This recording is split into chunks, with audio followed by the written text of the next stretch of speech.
welcome. I was going to start with a joke about the dinner, but it was a fantastic meal. I mean, I would never have thought 30 people could put together such a meal. So it was really great, very, very impressive. So welcome to the first annual PTP Users Group.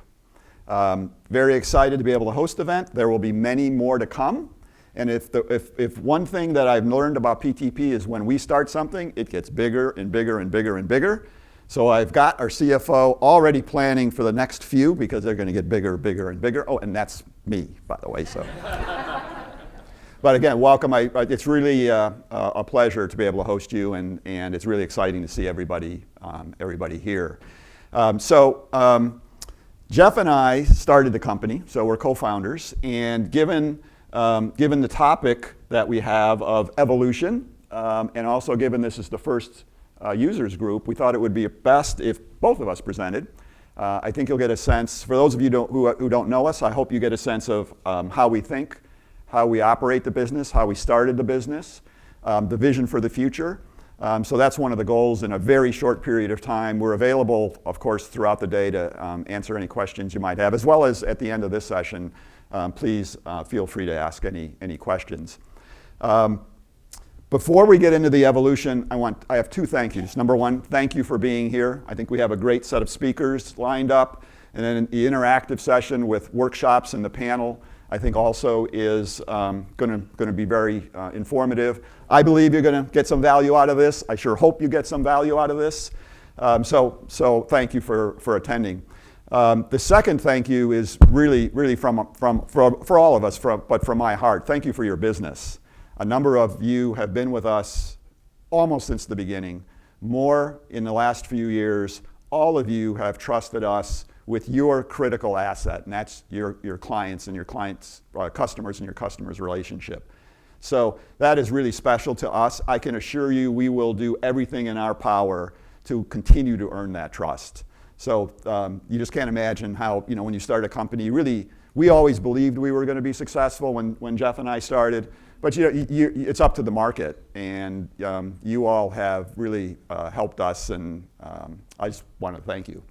With that, let's talk about the evolution. And the best place to start is the question I occasionally get asked. I've been asked it a couple of times already here. Well, how do you start a company like PTP? So Jeff and I want to show you how you start a company like PTP. If I can work my phone, we will get started here. All right.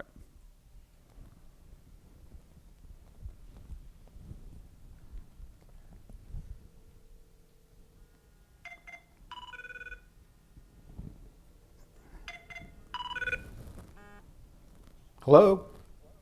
Hello, Jeff. It's John Podlipnik. How are you? Hey, John. How's it going? Long time no talk. Yeah, I know we haven't talked in the last couple of months, so it might be catching you a little bit cold on this. But I want to start a company focused on customer service. Will you join me? Sure. Sounds great. Excellent. I have to, I'm a little uncomfortable. I have to tell you one other thing. We don't have any money, so you're not going to get paid until we sell some business. Is that okay? I'm going to have to check with my wife.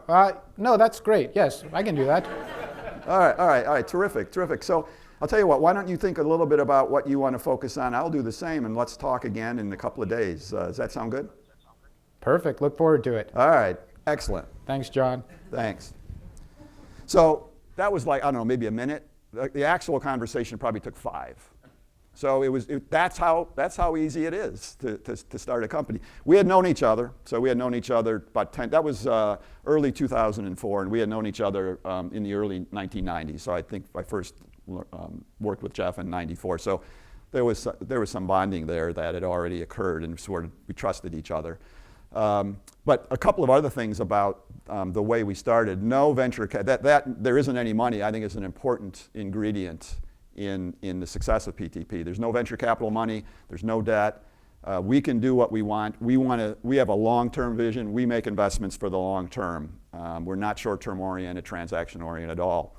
So that was a key message. The other thing I think that sort of created the dynamic that made it so quick was the amount of passion Jeff has for what he does and the amount of passion that I have for what I did. And there's stories behind that. We can talk about that some other time. And then lastly, the call wasn't made on one of these. So that's the only thing that's not true about the conversation.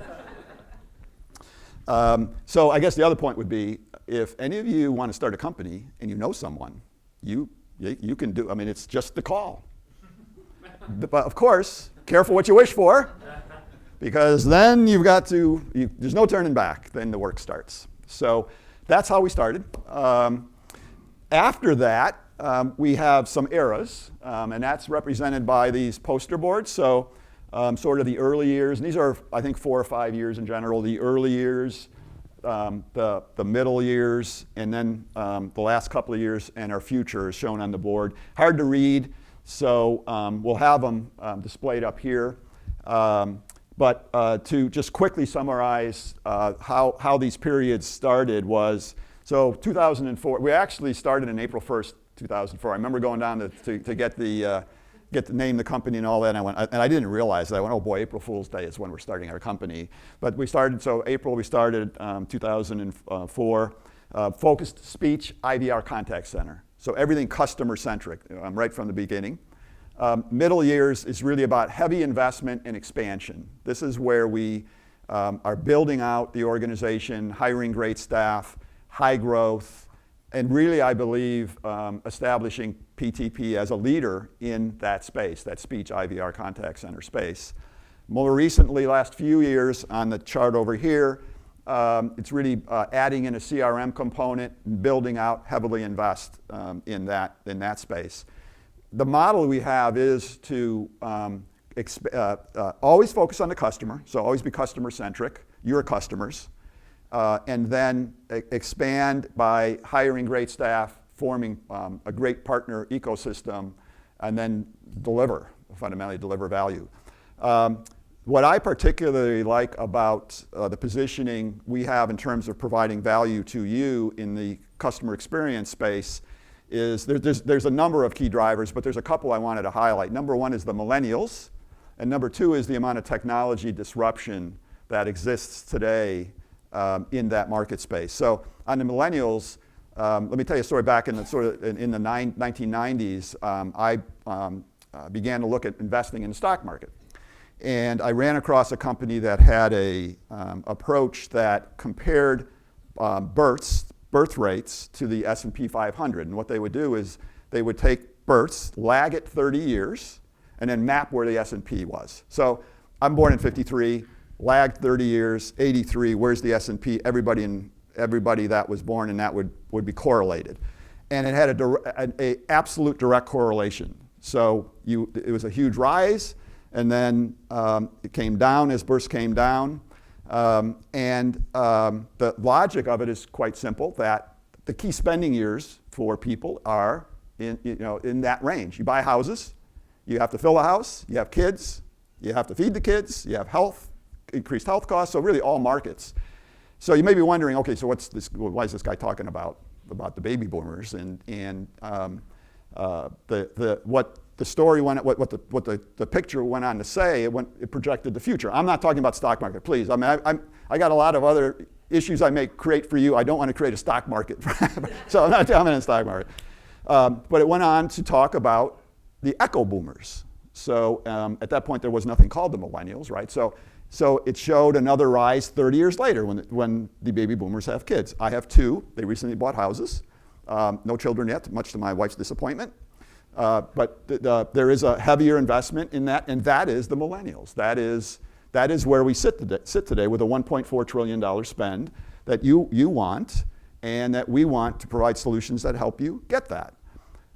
Also, the millennials are, I think, much different than the baby boomers in that extremely tech savvy, and there'll be some sessions later today, but just from my perspective, extremely tech savvy, very much focused on service. They demand service. And also, they're not so focused on privacy, so they're very much willing to share their data either for safety reasons or for service reasons. So you've really got a great target market there that we want to help you tap into. The other thing is the technology disruption. The amount of technology disruption, I think, is the last time I saw so much was in the internet craze in the late 90s and early 2000s. There is the Internet of Things with interconnected devices targeting certain markets. If you look at transportation, healthcare, manufacturing, all of those interconnected devices are huge opportunities to provide great service and get market share. There is a much greater emphasis on analytics and very sophisticated analytics to be able to stitch together all of the interactions across channels, omni-channel. So analytics with omni-channel creates a good opportunity to provide an end-to-end customer experience. There is some number of years out, Gartner, Forrester projecting, and I believe it when I look at self-driving cars and that kind of thing, the machine learning, AI, big data is a key opportunity as you expand from omni-channel on out. And a whole ton of examples in markets today that are beginning to go that direction, with IBM Watson being at the face of that. That mobile device, I mean, that's the driver. Everybody has one. Everybody's going to continue to have one. Even me as a baby boomer, I don't have my laptop here today. In the past, I would have absolutely brought my laptop. I can run business off of my phone. So that phone, everything mobile experience is key. The other one that really stands out is the bots, the virtual assistant. I remember 10 years ago, virtual assistants by now should have taken over everything. I mean, that was the projection, how strong virtual assistants would be, and you wouldn't need actual people handling a lot of the calls. It failed, 3 or 4 times? Gartner and Forrester are now actually projecting that it is going to be valuable in the years to come. I don't, since it's failed before, I'm a little skeptical, but so the technology disruption, I think, is huge. So you combine that with a 1.4 trillion spend, and there's a tremendous opportunity. I think that is in front of us, in front of you, where we want to help. So exciting times. So let's turn to, I'm going to kick off PTP's birth, talk a little bit about culture, and I'll turn it over to Jeff to talk through the other time periods. So when we started PTP, even before starting PTP, I had this concept of corporate beauty. I'm a tech guy, and I remember when I first presented this concept, I had it with a safe audience, I had it with my employees. I felt, gee, they're going to sort of laugh me out of the room. What's this beauty, about beauty in business? I presented it, it worked well. I strongly believe in it, so now I'm presenting it to the most important people, so it shows you how far I've come that I'm comfortable talking about corporate beauty. Corporate beauty is what we seek in PTP. It's a measure. It says, do our clients think what we're providing, are we providing something beautiful in your eyes? Also in our eyes. How do you measure it? Number of people in the room? Are you smiling? How many times during the year do you say PTP exceeded my expectations versus not? We're coming out with a assessment. We're finally formalizing where we're going to request you to fill out a card that says, how are we doing? So we have this concept of corporate beauty. If you look at, we did a website refresh a little over a year ago, and there's a tagline in it which is near and dear to my heart: bring your beautiful complexity. So it brings in the concept of beauty. We are committed to provide beauty to you in a business sense, and then we're in a very complex market. The CX market is extremely complex. That's what we thrive on. Those are the kinds of opportunities we love. Those are the kinds of opportunities, I think, where we can provide the best value. So corporate beauty and bring your beautiful complexity are key taglines.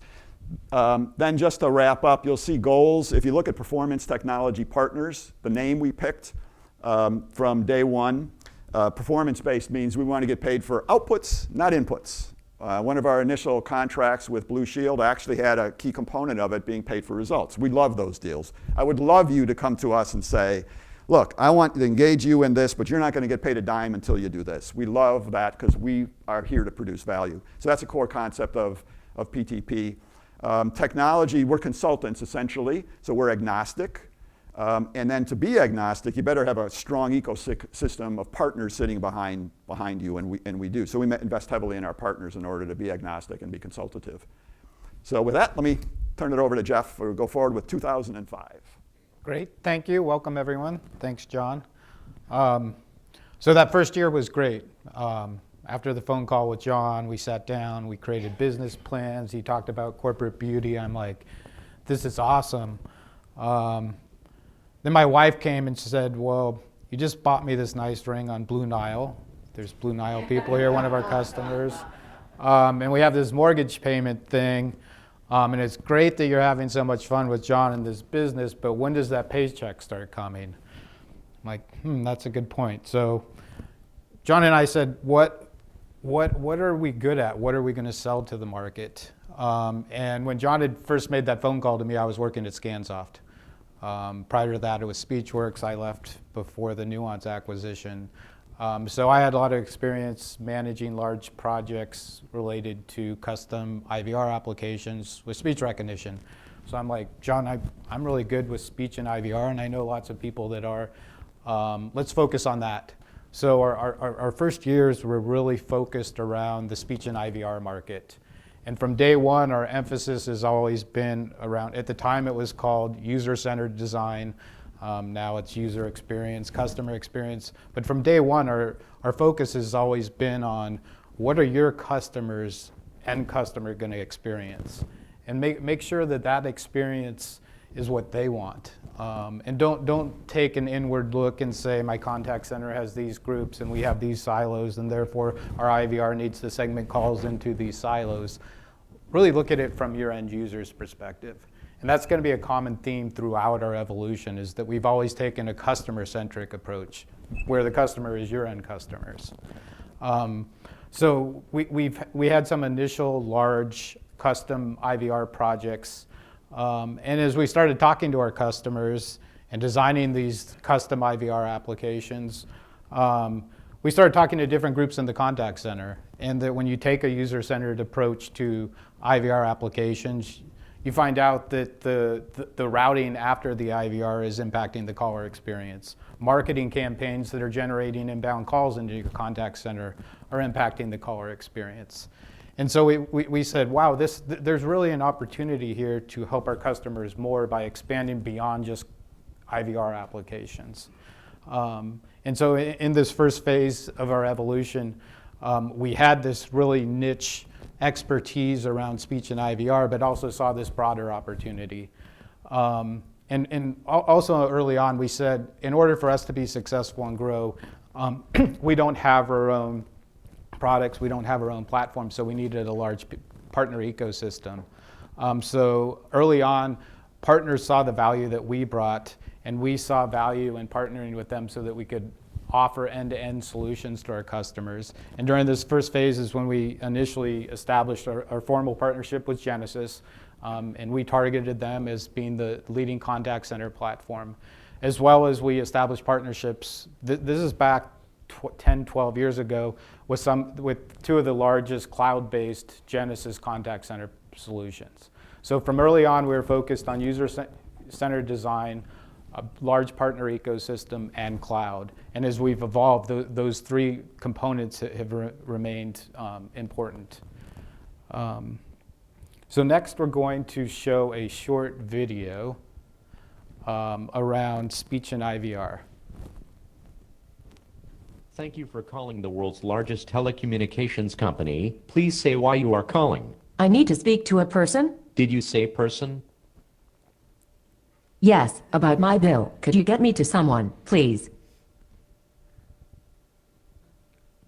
I'm not sure if you've looked around here, but people are hard to find. Perhaps there is something I can help you with. Please tell me more.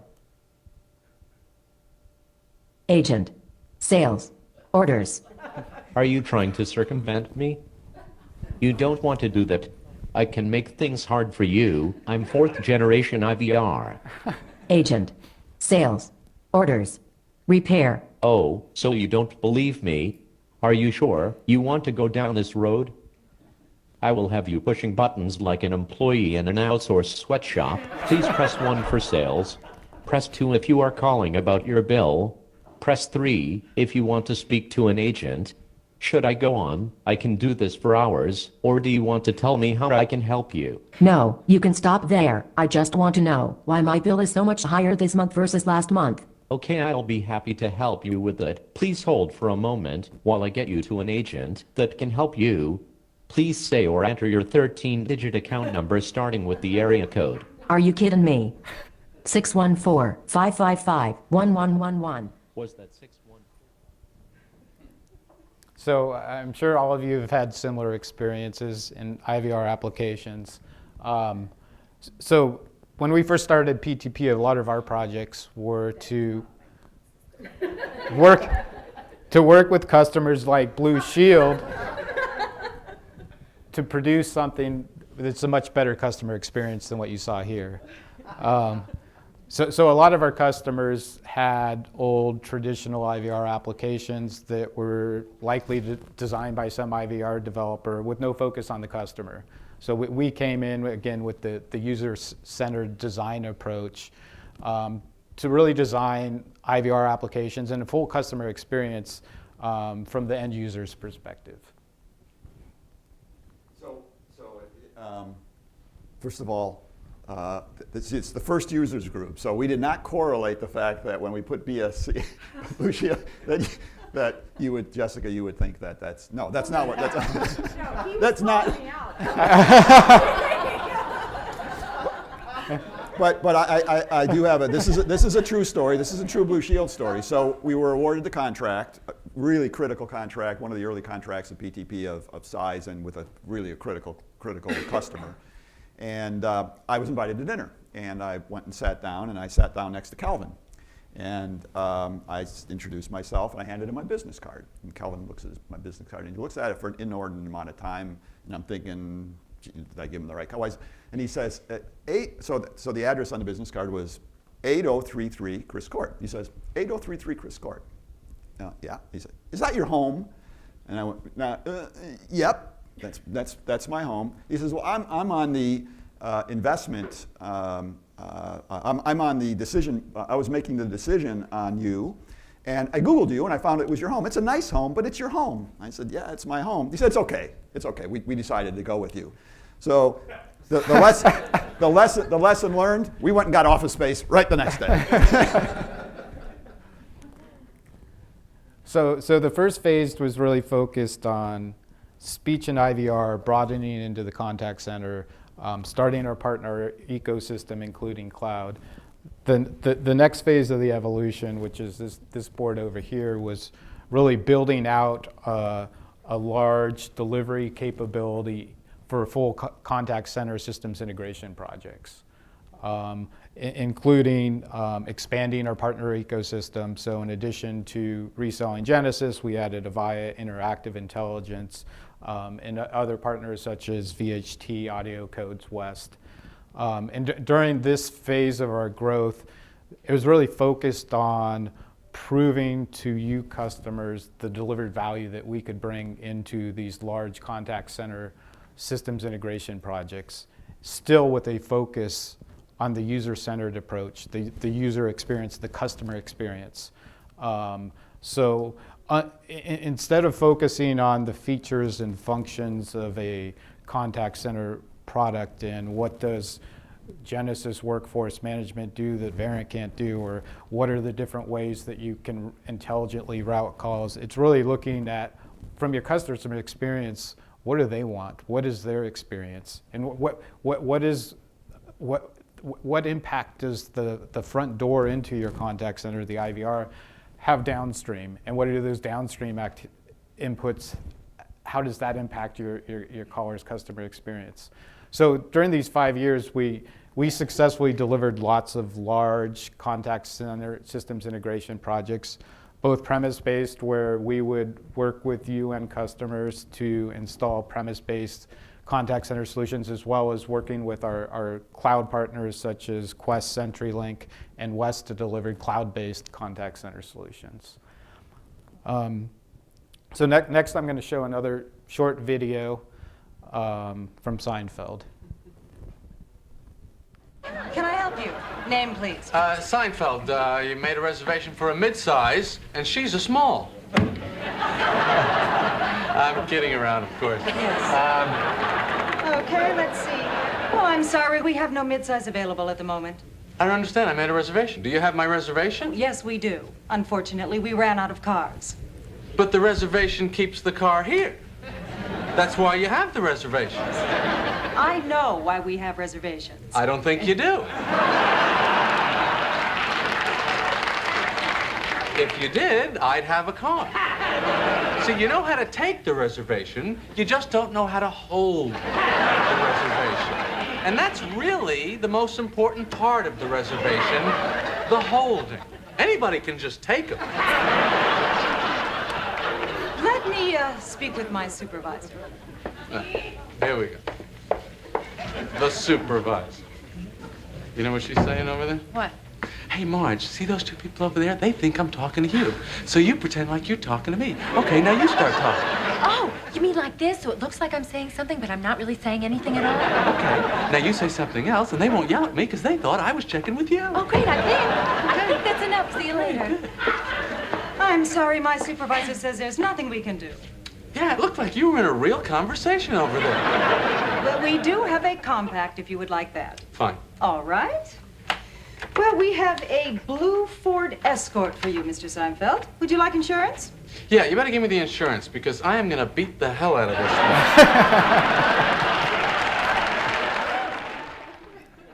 this thing. So what makes this so funny? It's the front office and the back office aren't in sync, right? So the reservation should have held the car, it didn't.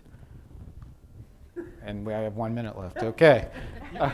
You can cut into my time. Okay.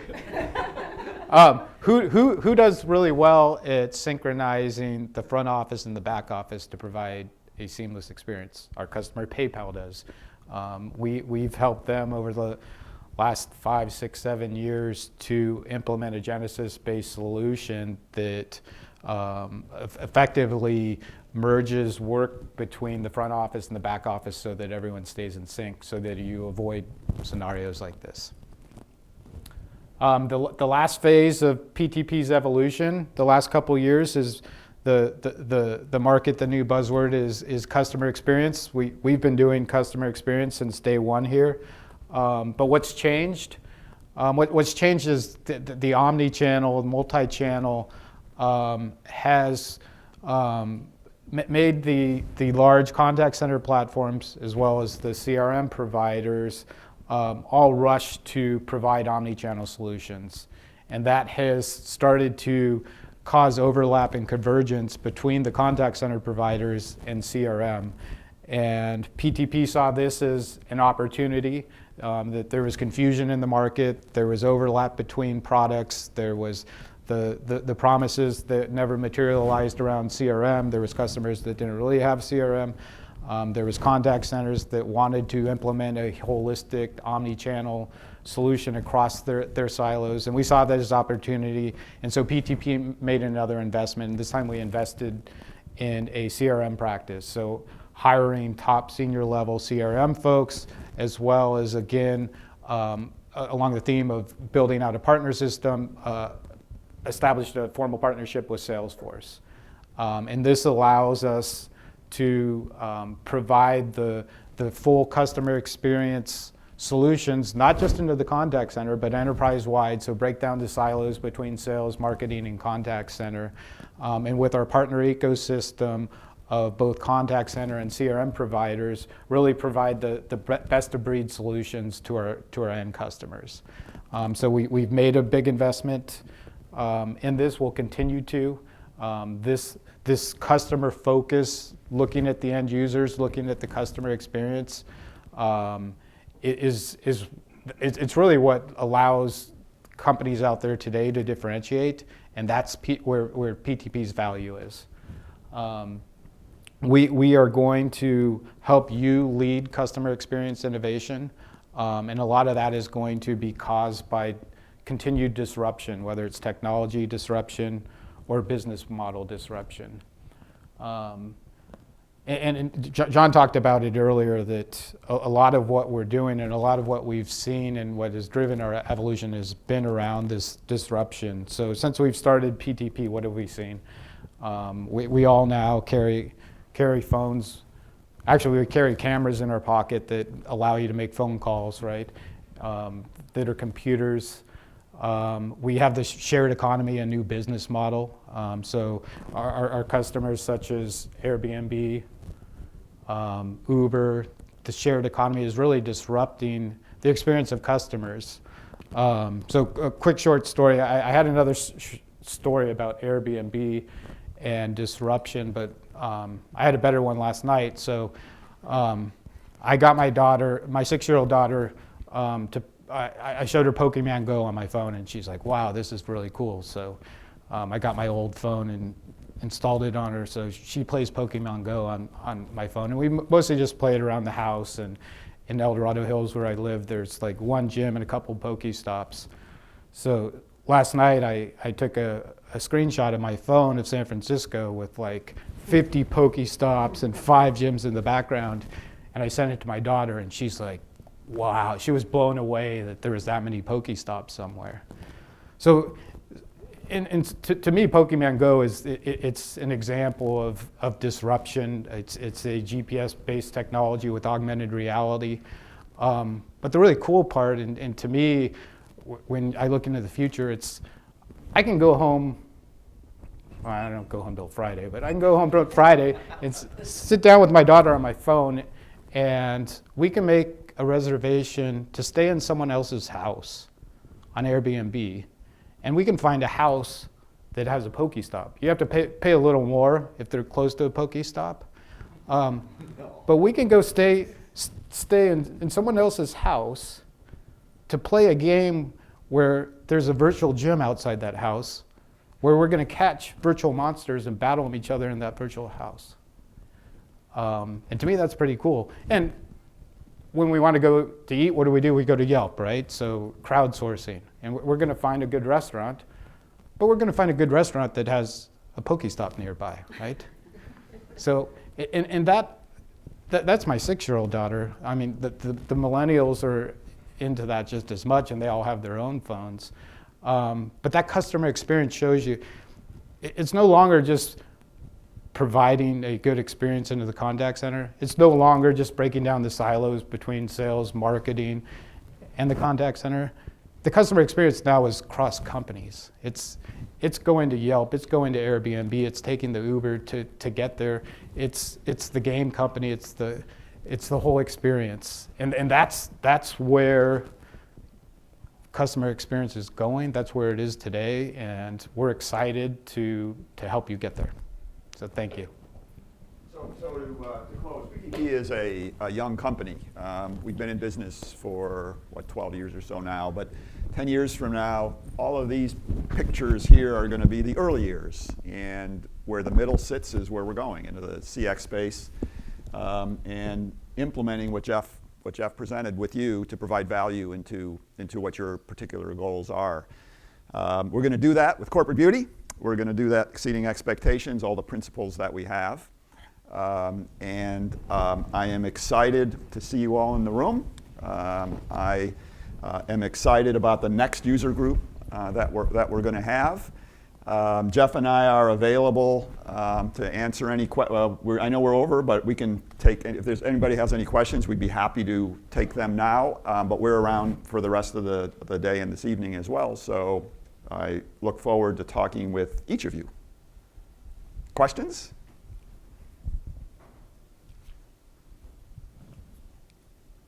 Wow. It's crickets. Okay, so wrap. That's a wrap. Perfect. Got, Thank you.